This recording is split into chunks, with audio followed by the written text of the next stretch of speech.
रुचिता और रोहन की मस्ती वैसे तो पूरे घर को जीवंत रखती थी, लेकिन उस दिन हवा में कुछ अलग ही तैर रहा था। दोनों लिविंग रूम में बैट और बॉल से खेल रहे थे, हंसी मजाक चल रहा था। तभी अचानक खेल का रुख ही बदल गया।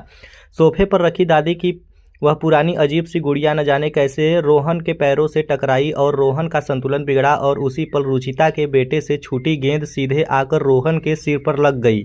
एक तेज आवाज हुई और रोहन अचेत होकर जमीन पर गिर पड़ा। यह नज़ारा देखते ही घर में कोहराम मच गया। चीख पुकार सुनकर रूही और दादी समेत घर के सभी लोग बदहवास होकर वहां दौड़े। रोहन को इस हालत में देखकर दादी का गुस्सा 7वें आसमान पर पहुंच गया। उन्होंने सारा कसूर रुचिता का मान लिया। गुस्से में अंधी होकर दादी ने जमीन पर पड़ा बैट उठाया और रुचिता की तरफ झपटी। वह रुचिता पर वार करने ही वाली थी कि तभी रूही ने बिजली की फुर्ती दिखाई। रूही ने बीच में कूदकर दादी का हाथ हवा में ही दबोच लिया। अब बैट रूही और दादी के हाथों के बीच फंस चुका था।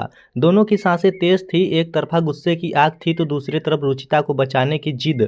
दोनों के बीच बैट की अपनी तरफ खींचने की जोर आजमाइश शुरू हो गई। इस खींचतान में रूही ने जरा सा जोर और लगाया और तभी अचानक दादी के हाथों से बैट का ग्रिप छूट गई। संतुलन बिगड़ने के कारण दादी पीछे की तरफ लड़खड़ाई। बदकिस्मत से ठीक पीछे सीढ़ियां थी। पैर हवा में लहराया और अगले ही पल दादी सीधे सीढ़ियों से नीचे लुढ़कती चली गई। घर में एक पल के लिए सन्नाटा छा गया जो फिर एक खौफनाक चीख में बदल गया। अब आने वाला वक्त में यह देखना बेहद रोमांचक होगा कि सीढ़ियों से हुए इस भयानक फाल के बाद दादी की क्या हालत होती है। क्या यह हादसा परिवार के रिश्तों को हमेशा के लिए बदल कर रख देगा।